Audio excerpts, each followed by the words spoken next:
Salut Francis.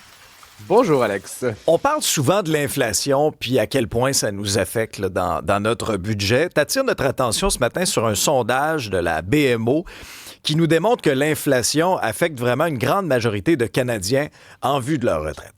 Oui, effectivement. Puis ce que le sondage révèle, Alex, c'est qu'en fait, 3 Canadiens sur 4 disent que la hausse du coût de la vie, en fait, là, donc l'inflation, les inquiète en ce qui concerne leur retraite. Puis ce qui est assez inquiétant de mon point de vue, puis évidemment, c'est compréhensible là, au jour le jour, mais c'est que 2 tiers d'entre eux disent que ça va affecter leur capacité d'épargner. Certains disant qu'ils ne savent même pas combien de temps ils vont pouvoir vivre de leurs économies. Certains disent qu'ils envisagent même de quitter le pays pour aller dans des pays, des destinations moins coûteuses pour À ce point-là. faire un peu plus de millage là, à leurs dollars économisés. Et j'aimerais quand même soulever un certain paradoxe. Puis évidemment, c'est sûr que quand tu es à la gorge à payer le courant, là, c'est-à-dire le logement, la nourriture, la voiture, ben, c'est sûr que ton premier réflexe, là, ce n'est pas de mettre de l'argent de côté dans un REER, dans un CELI là, pour les vieux jours. Mais ce qui est un peu paradoxal, Alex, c'est que dans les périodes comme celle qu'on vit et qu'on a vécu surtout ces dernières années, les actifs, hein, les titres en bourse, l'immobilier, bon, quelle que soit la nature des actifs qu'on détient, elles ont tendance à augmenter souvent aussi rapidement, sinon plus que l'inflation. Et donc, d'avoir de l'épargne, de mettre de l'argent dans l'épargne, c'est une façon un peu drôlement de se de prémuniser, de s'immuniser contre cet impact de la vie chère. Encore, me diras-tu, faut-il en avoir les moyens? Oui, Mais, puis mais les moyens, Francis, mais parfois, ça peut sembler une montagne ou des fois, tu sais pas par quel bout prendre ça. Tu sais, quand c'est pas ta tasse de thé, les finances, l'épargne, ça peut avoir l'air d'une grosse bébite.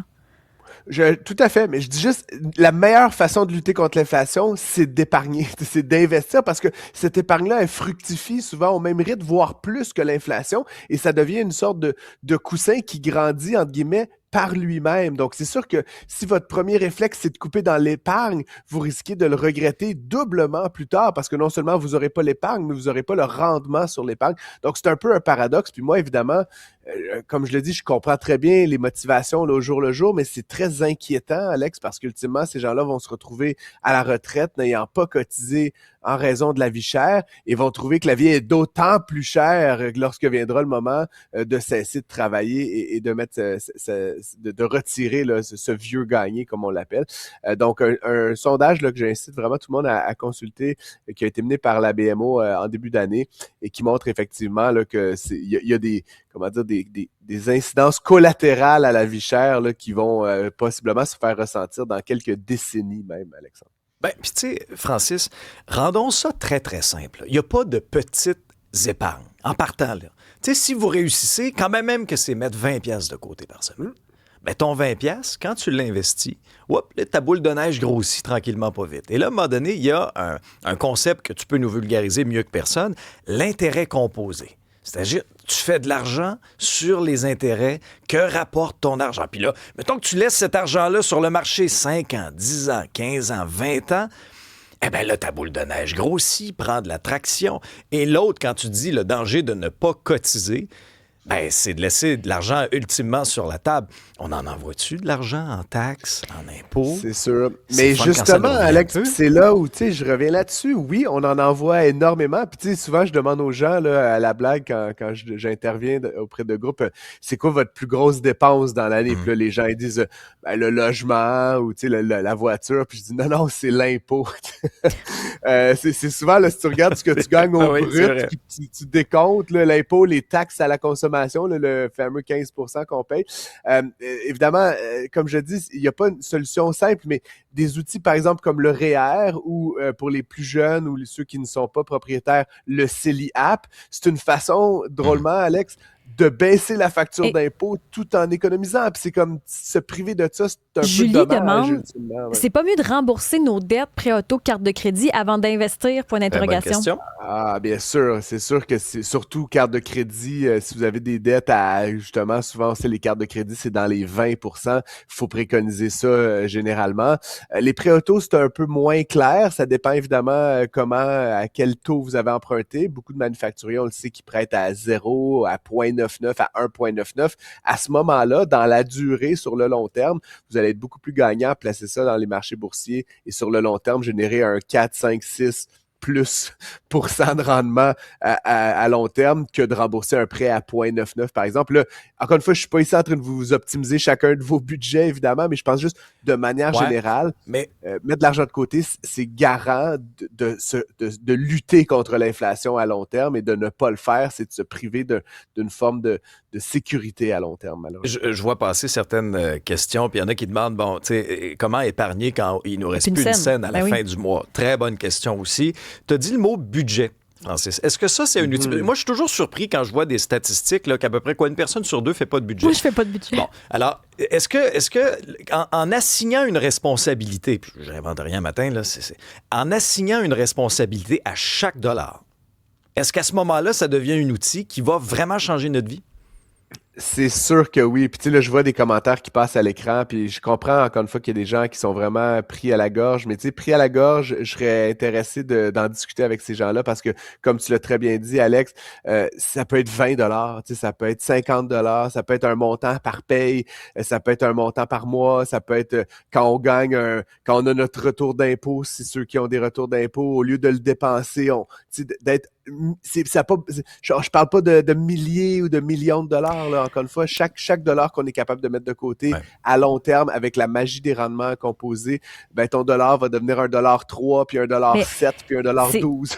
Que des fois, ça devient une dualité. Tu sais, nous, jeunes, on n'avait vraiment pas beaucoup de sous. Puis là, tu as comme le choix entre, par exemple, mettre 20 $ par semaine en épargne ou mettre 20 $ pour voyager à la fin de l'année ou de faire une petite sortie en famille. Des fois, ça devient difficile de faire le choix.